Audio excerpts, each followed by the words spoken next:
काय नक्की विषय तुमचा या ठिकाणी खत आता युरियाचा बफर स्टॉक होता. आता ह्या स्टॉकची विक्री एक दिवस झाली, दुसऱ्या दिवशी व्हायला पाहिजे होती पण ती झाली नाही. पण का नाही होत बुवा? तसं कारण लिहिलं पाहिजे, दुकान बंद आहे पण का तुम्हाला वरून सांगितलं आहे की काय पकडापकडी चालू आहे का, काय म्हणजे चोरीचा माल आहे का काय आहे? तो जर नसेल तर तुम्ही चालू ठेवा ना, विक्री चालू ठेवा तुम्ही. शेतकऱ्यांना कमीत कमी एक तरी कोणतं ह्या टायमाला, कारण रोपांसाठी युरियाची ही आवश्यकता आहे. कमीत कमी तुम्ही एक गोण पुरवा, प्रत्येकाला एक एक आली तरी त्यांचं समाधान होईल. पण असं बंद नका करू दुकान. प्रत्येक वर्षी असं होतं का? नाही, प्रत्येक वर्षी युरियाचा स्टॉकच नसतो तसा. युरिया हा उपलब्धच नसतो. जर उपलब्ध झाला तर गर्दी होते, ठीक आहे, ते मान्य आहे आम्हाला. पण जेवढं आहे तेवढं तुम्ही द्यायची हे ठेवा, तयारी ठेवा. असं बंद नका करू बा दुकान. 4 वाटायचा निर्णय होता ना, 4 नका वाटू, प्रत्येकाला एक एकच द्या. पण प्रत्येकाला सगळ्या शेतकऱ्यांनी एक एक गोण भेटली पाहिजे. आता या ठिकाणी जे संचालक मंडळ आहे ते काय करते नेमके? आता संचालक मंडळाचे फोन बंद आहेत आता यावेळेस विचारावे. सगळे फोन बंद झालेले आहे त्याच्यानुसार. पण ते संचालक मंडळी तर कोणी येतच नाही आता, त्याला कोण जाब विचारणार नाही. पण आमच्याच भागातला पोरगा असून आणि आम्हालाच खत नाही. शेतकऱ्यांसाठी ही कंपनी काढली होती आणि आता शेतकऱ्यांना आता खत मिळत नाही, काय सांगा?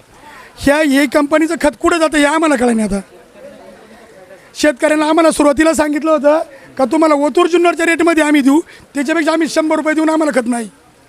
खत येत आहे पण 4 शेतकऱ्यांना जाते रात्रीची. त्यामुळे आता हे खत कुठे आहे?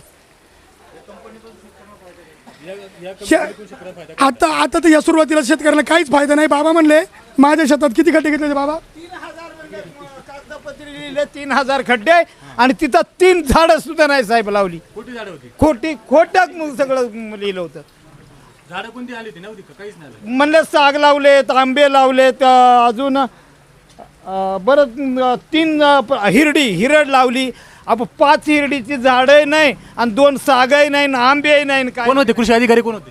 कृषी अधिकारी तो ठाणे जिल्ह्यातला काय त्याचं नाव होतं म्हणता पुढं हे काय रे नव्हतं. झाडे लावायला कोण कोण आलं? ते हे दोघे जण आलते इथं होते ते का दरोडे करेक्ट. दरोडे आणि त्याला लुपिनच्या मार्फत तुम्हाला मिळेल असेल, लुपिन फाउंडेशनच्या मार्फत मिळेल असेल ते. त्याच्या मार्फत पहिले दुकान चालत होता ते याच्या मार्फत नसेल ते. नाही, ते नाही सांगतात बा आपल्याला काही. आता नाही, प्रत्येक या ठिकाणी प्रत्येक शेतकऱ्यांनी 1100 रुपये शेअर भरला होता. मग नक्की शेतकऱ्यांना याचा फायदा झाला की नाही झाला? नाही झालं. 1100 रुपयाचा आहे ना सर, तिथून सर 1100 रुपये, 11 रुपयाचा आम्हाला फायदा नाही. ह्या दुकानाच्या माध्यमातून आम्हाला काहीच फायदा नाही. इथून 50 रुपयाचं पेट्रोल टाकलं का आम्हाला ओतूर जुन्नरला भरपूर खतं मिळतात. याच्याकडे 50-100 मागच आहेत. त्यामुळे या कंपनीचा आम्हाला शेतकऱ्याला कुठलाच फायदा नाही. आपण पाहिलं या ठिकाणी अनेक शेतकरी लांबून आले आहेत. खरं तर आता या ठिकाणी पाऊस खूप चालू आहे आणि भाताच्या रोपाला युरिया खताची गरज आहे. म्हणून हे सगळे जे काही शेतकरी आहेत ह्या मड परिसरातील या भागातील सगळे शेतकरी या ठिकाणी आले आहेत आणि यांना खरं तर हा युरिया मिळावा म्हणून या ठिकाणी आले होते. शनिवारी या ठिकाणी सांगितलं होतं की तुम्हाला सोमवारी युरिया भेटेल, परंतु आज या ठिकाणी पाहिलं तर दुकान 4 दिवस बंद असणार आहे.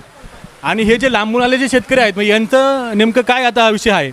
कारण आता जर यांना जर युरिया जर नाही भेटला तर यांची रोपं सगळं जाऊ शकतात, यांना खूप मोठं आर्थिक नुकसान यांचं होऊ शकतं. त्यामुळं युरिया या ठिकाणी असणार आहे. नाबार्ड अंतर्गत तुम्ही जे म्हणता ना झाडं लावली असेल ते नाबार्ड अंतर्गत लावलेली असणार आहेत. ते आपल्या याचा दुकानाचा याचा काही संबंध नाही आहे त्याचा. ते तुमच्यासाठी योजना असेल ती प्रायव्हेट नाबार्ड मार्फत. ते चुकून लुपून गेलं पण ते नाबार्डची संस्था आहे त्याच्या मार्फत झालं तुम्हाला ते. बाबा तुमचं नाव काय? दाजी बाबूराव साबळे, तळेरान. काय नक्की झालं तुमच्या झाडांचा विषय काय नक्की? झाडांचा म्हणजे आम्हाला म्हणले बुवा तुमच्या जंगलामध्ये आम्ही खड्डे खोदतोय आणि तिथं झाडं आपण साग, आंबे अशी झाडं लावू, हिरडी. तिथं एक सुद्धा झाड न लावता काहीच लावलं नाही, नुसतं जनावरं चरत होती ते सुद्धा चारा उधळून टाकला आणि आता निकामी येते. आता तुम्ही तुमची सोय वगैरे घेतली का झाड लावताना? नाही झाडं लावताना मला म्हणलं लावा बुवा लाव हे.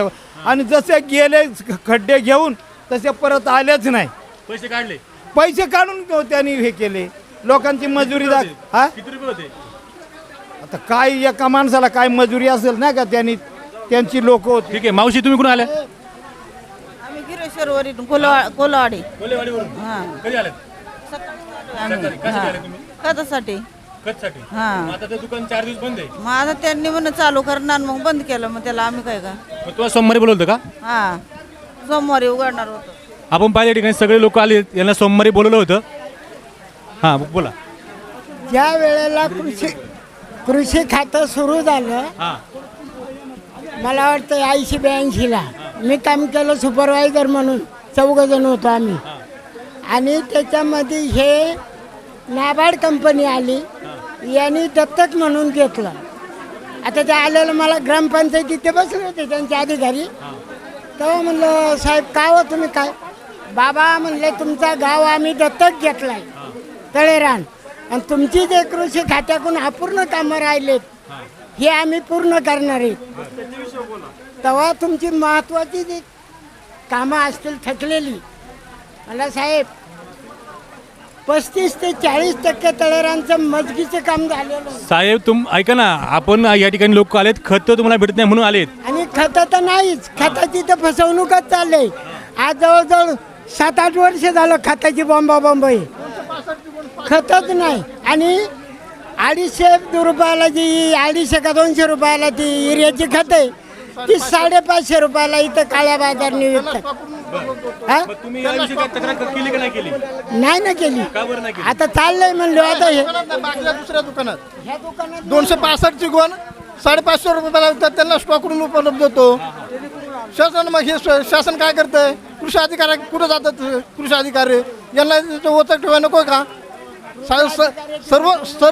सर्वसामान्य शेतकऱ्याला 265 ते 280 रुपयाला गोण भेटायला पाहिजे का नाही तुम्ही सांगा पत्रकार मित्र. तुम्ही 550-550ला विकतात तरी पण शेतकरी घेतो. मग शासन झोपाय काढतंय का शासनाला युरिया खत उपलब्ध करून द्यायला नको आहे का शासनाने हात निर्णय जो आहे तो शासनाने मागे घ्यावा. युरिया खताचा जो नॅनो युरिया काढला आहे त्याचा काही उपयोग होत नाही पावसा पाण्यात देऊन जातोय आणि युरिया खत मारल्याशिवाय रोपं वाढत नाही भात शेती होत नाही त्याच्याशिवाय भात शेती वाढत नाही. त्याच्यामुळे युरिया खताचा स्टॉक उपलब्ध करून द्यावा आणि कृषी अधिकाऱ्यांनी 550ला गोण विकतात त्याचे ओचक ठेवायला पाहिजे तो स्टॉक करून उपलब्ध होतो त्यांना. आपण पाहिलं या ठिकाणी बरेच शेतकरी या ठिकाणी आले आहेत आणि यांची खरं तर मागणी आहे की आम्हाला युरिया खत मिळावा. या ठिकाणी असणारे कृषी अधिकारी यांना शेतकऱ्यांनी फोन केला परंतु त्यांचा देखील मोबाईल बंद आहे. या ठिकाणी असणारे संचालक जे आहेत त्यांचा देखील मोबाईल बंद आहे. आपण कृषी अधिकाऱ्यांनी त्वरित त्यांना युरिया उपलब्ध करून द्यावा अशी मागणी या ठिकाणी होत आहे. जुन्नर डायरी पारगातर्फे मड.